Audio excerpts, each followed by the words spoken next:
کۆرۆنا کەم بۆتەوە لەگەڵەوەشدا داوای خۆپارێزی زیاتر دەکرێت تا دۆخەکە وەک پێشووی لێنێتەوە.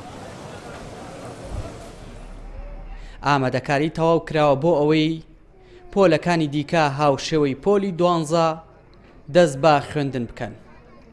وەزارەتی پەروەردە لەگەڵ بەڕێوەبەرە گشتیەکانی پەروەردە لە پارێزگاکان کۆبووتەوە بەو پێی کاتەکە بە گونجاو دەزانن بۆ دەستپێکردنی خوێندن.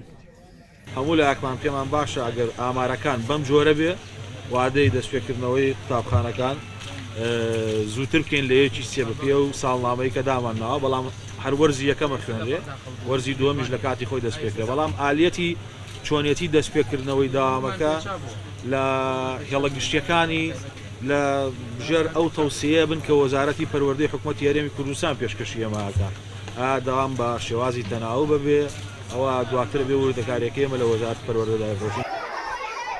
یەکێتی مامۆسایان زۆرینیان لەگەڵکردنەوەی قوتابخانەکانن.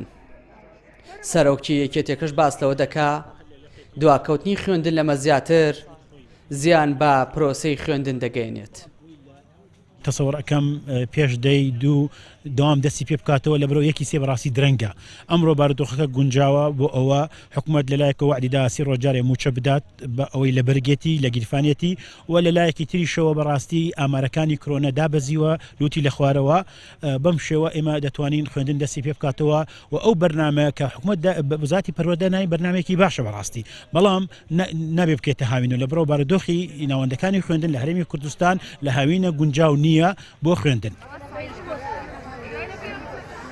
بە گۆرە زانیاریەکان وەزارەتی تەندروستی راپۆرتی خۆی لەسەر کۆرۆنا ئامادە کردووە تا لە کۆبوونەوەی دوی لیژنەی باڵای بەرەنگاربوونەوەی کۆرۆنا راپۆرتەکە تاوتوێ بکرێت.